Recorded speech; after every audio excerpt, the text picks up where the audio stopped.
Hello guys, welcome back to my channel. मैं शांतनु प्रियदर्शी आप सभी लोगों को फिर से आज के इस नए ब्लॉग में स्वागत करते हैं। तो दोस्तों, पटना म्यूज़ियम घूमने के बाद मैंने सोचा कि बिहार म्यूज़ियम में ऐसा क्या कुछ है कि लोग पटना म्यूज़ियम को भूल गए। तो इसी के लिए बिहार म्यूज़ियम को एक्सप्लोर करने के लिए बिहार म्यूज़ियम में के अंदर आ चुके हैं और बताना चाहेंगे कि फ़र्स्ट इम्प्रेशन जैसे ही हम अंदर आते हैं तो काफ़ी बढ़िया एक पार्किंग यहाँ पे बनाया गया है, जो कि मैंने आज तक बहुत सारे म्यूज़ियम घूमा है, वहाँ पे तो इस तरह का पार्किंग मैंने कभी भी नहीं देखा। इनफैक्ट मैंने हैदराबाद के सलारजंग म्यूज़ियम में भी इस तरह का पार्किंग नहीं देखा था। वो नॉर्मल सा जगह था, अपना पार्किंग बना दिए थे, उसी तरह का था। बट यहाँ पे पार्किंग को बहुत अच्छे तरीके से किया गया है, बनाया गया है। और बताना चाहेंगे कि पार्किंग का चार्ज जो है वो 10 रुपीज़ लिया गया है हमसे। तो हम तो बाइक से आए हैं, तो 4 व्हीलर का भी पार्किंग अवेलेबल है, लेकिन उसका चार्ज मुझे पता है नहीं। तो अब यहाँ से अंदर चलते हैं और टिकट लेते हैं। तो दोस्तों, म्यूज़ियम का जो टिकट का प्राइस मुझे पड़ा है वो 100 रुपया पड़ा है, और जो कि मैंने ले लिया है। और बताना चाहूँगा कि कैमरा का जो कैमरा होता है, मोबाइल अंदर लेके जा सकते हैं। कैमरा जो है उसका रेट भी 100 रुपया रखा गया है। और अगर आपके पास स्टूडेंट आईडी कार्ड है तो उस पर आपका 50 रुपया चार्ज होता है। और भी बहुत सारे कुछ इन्फॉर्मेशन है, तो वो मैं आप सभी को डिस्क्रिप्शन में या फिर स्क्रीन पे शो कर रहा होगा, वो सारे आप पॉज करके देख लीजिए। तो इसके बाद अब हम अंदर चलते हैं और देखते हैं। हालांकि अंदर में बताए हैं कि मतलब लगेज वगैरह रखने के लिए जगह स्पेस मिल जाता है। तो चलते हैं वहाँ, देखते हैं कैसा कुछ है। बेसिकली दोस्तों, जब आप इस बिहार म्यूज़ियम के अंदर आते हो तो आपको एक सामान रखने के लिए एक लगेज रूम यहाँ पे अवेलेबल मिलता है। तो वहाँ पे अपना हेलमेट और बैग रख दिए हैं। और जैसे ही अंदर आते हैं तो आपको बहुत ही बड़ा एक हॉल देखने के लिए मिलता है, और ठीक सामने कैफेटेरिया है, और उसी के जस्ट बगल में एक फाउंटेन लगाया गया है, जो कि देखने में काफ़ी खूबसूरत लगता है। हालांकि रिकॉर्डिंग करने के लिए तो मना कर रहे हैं, तो छुप करके ये वीडियो मैं शूट कर रहा हूँ।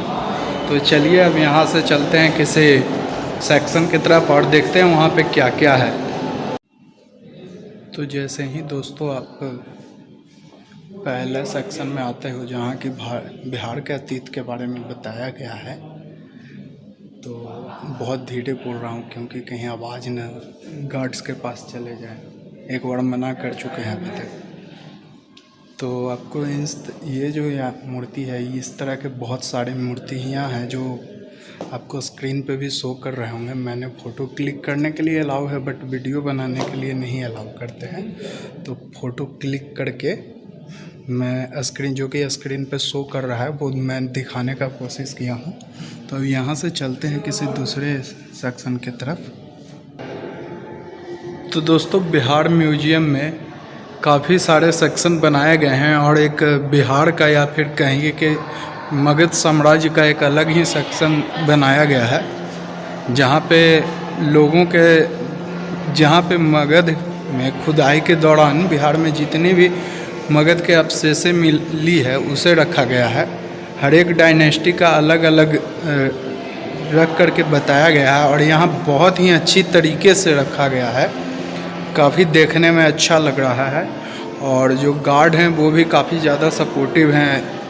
मतलब कि वीडियोस बनाने के लिए तो नहीं दे रहे हैं, लेकिन हाँ, फ़ोटो क्लिक करने के लिए, या फिर कहिए कि नालंदा में जिस तरह के द्वारपाल होते थे उसी तरह से ये लोग, मतलब कि हर एक जितने भी सिक्योरिटी गार्ड हैं, हर एक मूर्ति के बारे में कुछ पूछते हैं, इन्फॉर्मेशन मांगते हैं, तो वो पूरे क्लियरिटी के साथ बता देते हैं। तो जब आप मगध वाले सेक्शन में आते हैं तो आपको सबसे पहले मौर्य डायनेस्टी के समय का जो भी चीज़ें मिली है उस चीज़ों को यहाँ पे रखा गया है। और उसके बाद आपको गुप्ता डायनेस्टी, शुंग डायनेस्टी, बहुत सारे जितने भी मगध पे राज किए हैं डायनेस्टी, जितने भी वंश मगध पे राज किए हैं उन सभी के समय का अवशेषों को बिहार म्यूजियम में बहुत ही अच्छी तरीके से रखा गया है। आप देख भी सकते हो। और ये वीडियो जो मैं इस वक्त रिकॉर्ड कर रहा हूँ, ये बिहार म्यूजियम्स से ही रिकॉर्ड कर रहा हूँ, बस उस सेक्शन से बाहर आकर के रिकॉर्ड कर रहा हूँ। तो इसी के साथ फिर से चलते हैं और कुछ पिक्स वगैरह क्लिक करते हैं और वो सारे पिक्स आपको बारी बारी से स्क्रीन पे शो कर रहे होंगे। तो दोस्तों, इस वक्त आप जितने भी मूर्तियों को देख रहे हैं, यह शुंग राजवंश के समय के प्राप्त मूर्तियां हैं। और भी यहाँ पे एक कुषाण राजवंश के समय की मूर्तियों को प्रिजर्व करके यहाँ बहुत ही अच्छे ढंग से सजा करके रखा गया है। तो दोस्तों, आपको सामने जो अभिलेख है दिख रहा है, ये मंगराव अभिलेख है जो कि गुप्त काल की 8वीं शताब्दी की है। इसे बक्सर जिले से निकाला गया है। तो दोस्तों, इस वक्त हम पाल डायनेस्टी के सेक्शन से इस वीडियो को रिकॉर्ड कर रहे हैं और आप देख सकते हैं कि कितने अच्छी मूर्तियों को यहाँ पे बना करके रखा गया है। ये सारे जो मूर्तियाँ हैं ये सब उसी समय पाल डायनेस्टी की ही मूर्तियाँ हैं। तो एक बार मैं आप सभी को इसका टूर दे देता हूँ।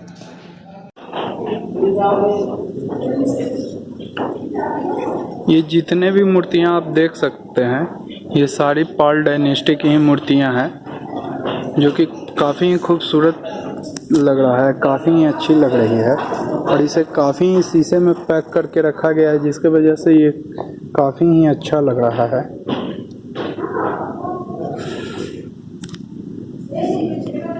अब इन सारी मूर्तियाँ भी पाल डायनेस्टी से ही बरामद हुई है। और ये बुद्ध भगवान की मूर्तियाँ हैं। ये सारी मूर्तियाँ भी पाल डायनेस्टी से प्राप्त हुई है, किनके समय की हैं। और तो दोस्तों, पाल डायनेस्टी का जो जितने भी पाल डायनेस्टी के समय के निकाले गए मूर्तियाँ हैं, या फिर कहिए कि पाल डायनेस्टी के जितने भी अवशेष मिले हैं, वो अब तक के जितने भी डायनेस्टी मगध पर राज किए हैं, जिनकी अवशेषों को यहाँ पे रखा गया है बिहार म्यूजियम में, उन सभी मूर्तियों के या फिर उन सभी अवशेषों का सबसे बेस्ट अवशेष मुझे पाल डायनेस्टी का लगा।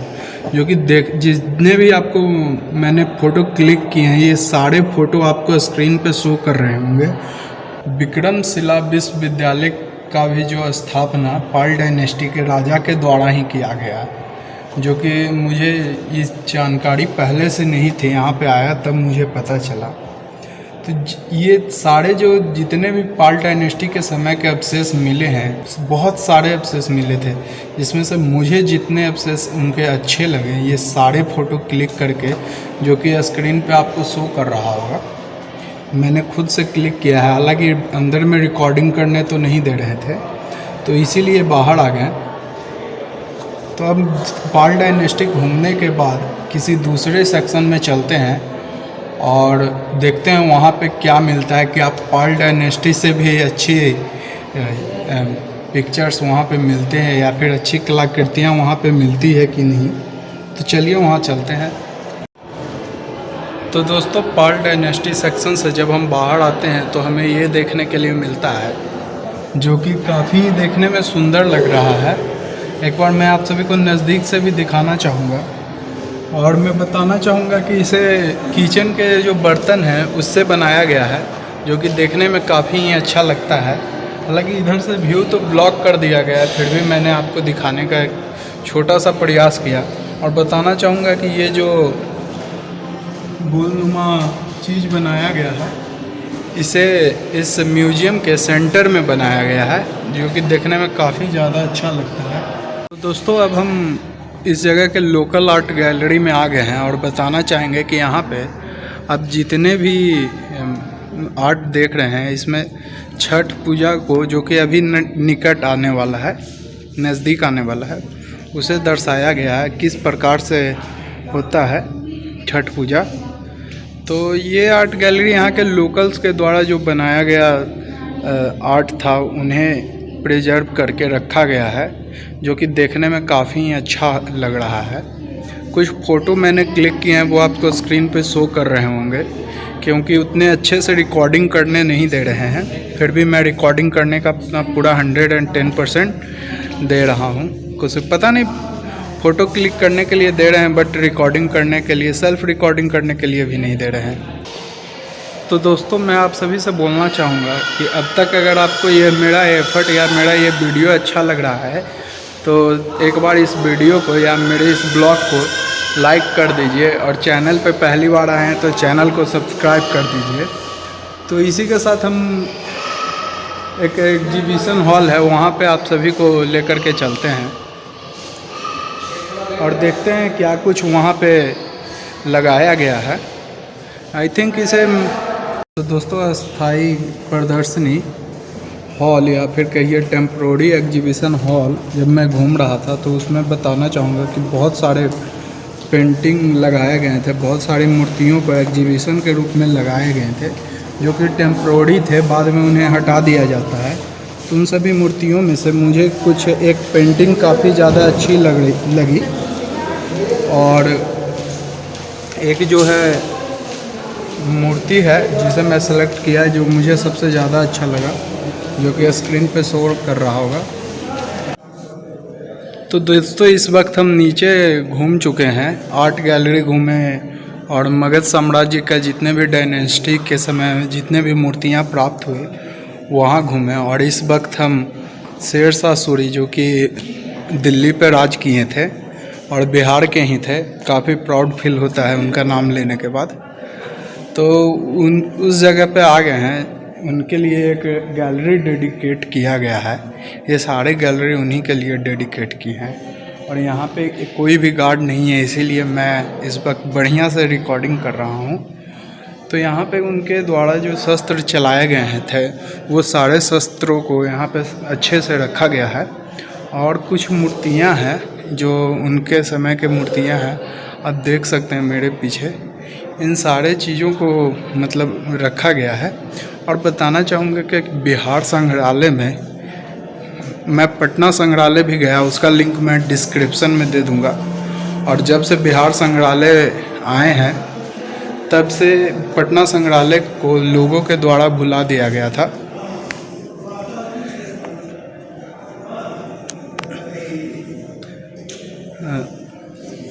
तो मैं कहना चाहूँगा कि बिहार म्यूजियम जो है पटना संग्रहालय से कहीं बेहतर तरीके से बनाया गया है, जो कि काफ़ी आधुनिकता भरे चीज़ों को रखा गया और काफ़ी अच्छे से रखा गया है। सपोज़ दैट ये मूर्ति है, इस मूर्ति के अगल बगल कोई भी शीशा नहीं लगाया गया है।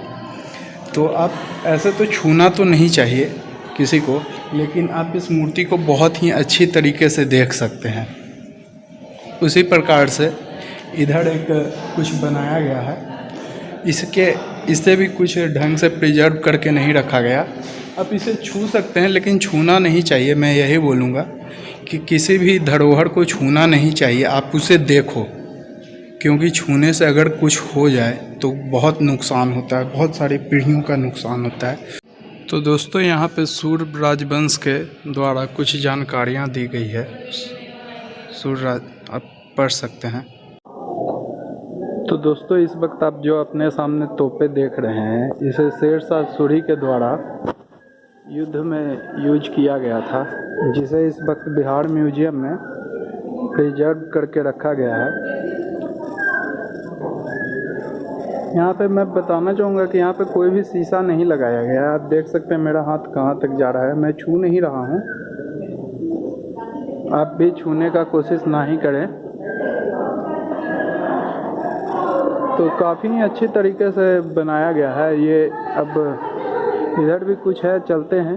इधर जनरली कुछ दस्तावेजों को रखा गया है।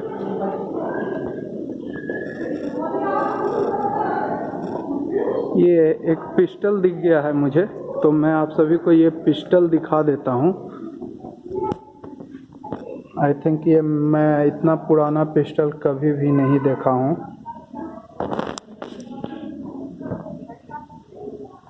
19वीं शताब्दी के है, शायद देखा हूँ अंग्रेज़ों के ज़माना के है। तो दोस्तों सी गैलरी में बेसिकली सिर्फ मुग़ल टाइम के ही चीज़ें को रखा गया था, जो कि मैंने आपको ऑलरेडी दिखा दिया है। अब हम लोग डी गैलरी में जा रहे हैं और देखते हैं यहाँ पे क्या कुछ रखा गया है। यह ऐतिहासिक कला गैलरी है, हिस्टोरिकल आर्ट गैलरी। तो अब इसके अंदर चलते हैं और एक इसका टूर देते हैं और अब बात करते वक्त आपको सारी फ़ोटो यहाँ पे दे दिया जाएगा, स्क्रीन पे आपको शो करेगा। तो दोस्तों जब मैं हिस्टोरिकल आर्ट गैलरी के अंदर गया तो वहाँ पे मुझे एक सम्राट अशोक के समय में एक यक्षिणी का मूर्ति बनाया गया था, जो कि कुम्हरार पार्क के म्यूजियम में उसका तस्वीर लगाया गया था, जिसे देखकर मुझे काफ़ी इसे देखने की इच्छा हुई थी। तो मैं बताना चाहूँगा, उस समय मुझे पता नहीं था कि इसे कहाँ रखा गया। तो मैं बताना चाहूँगा कि वो जो यक्षिणी की मूर्ति है वो इसी आर्ट गैलरी में रखा गया है, बिहार म्यूजियम के हिस्टोरिकल आर्ट गैलरी में रखा गया है, जो कि देखने में काफ़ी अच्छी लग रही थी।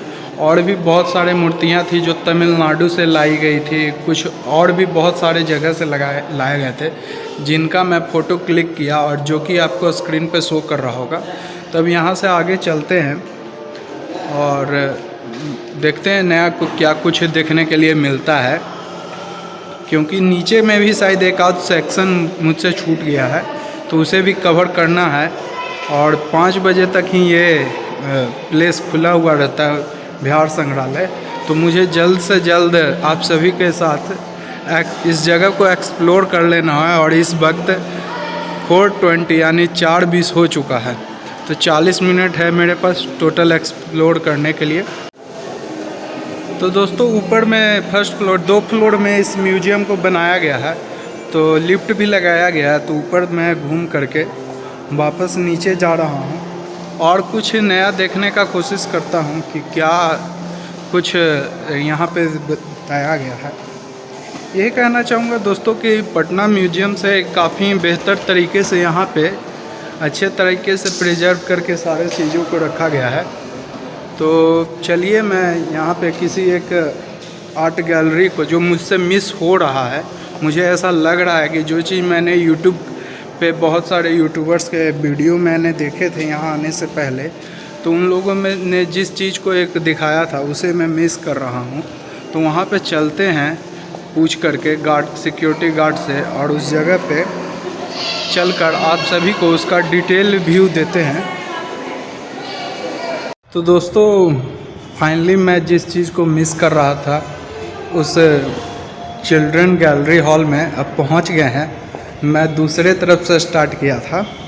तो ये पीछे आपको चिल्ड्रन गैलरी हॉल दिख रहा होगा, वो गौरैया पक्षी है जिसे मैं मिस कर रहा था। शायद मैं छोड़ने ही वाला था, स्किपिंग करने वाला था।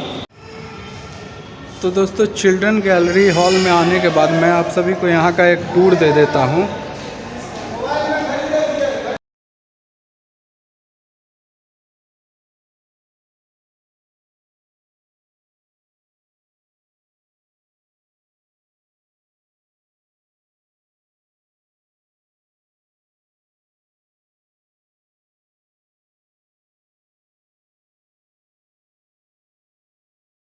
तो दोस्तों चिल्ड्रन गैलरी हॉल में काफ़ी अच्छी जगह है, जहाँ पे आप आकर के अच्छे अच्छे पिक्स खिंचवा सकते हैं। आप देख सकते हैं ये एक डोली रखा गया है, यहाँ पे भी बैठ के पिक खिंचवा सकते हैं। एक क्लिक मैंने किया है थंबनेल के लिए, वो आपको थंबनेल और टाइटल में ही दिख गया होगा। एक सिंहासन लगाया गया है।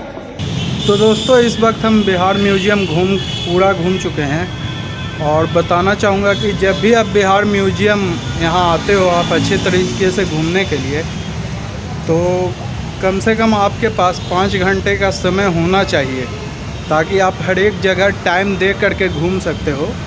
तो मैं तो खैर लगभग 2 बजे ही आया था, तो खैर मैंने फिर भी जल्दी पूरा कवर कर लिया। तो अब इस वक्त मैं एक यहाँ जब आया था तो एक अच्छी जगह दिख रही थी, तो वहीं पे मैं जा रहा हूँ और वहीं पे जा कर के आप सभी से बात करता हूँ। तो दोस्तों अब मैं फाइनली उस जगह पे पहुँच गया हूँ जहाँ पे मैंने सोचा था कि आप सभी से बात करेंगे।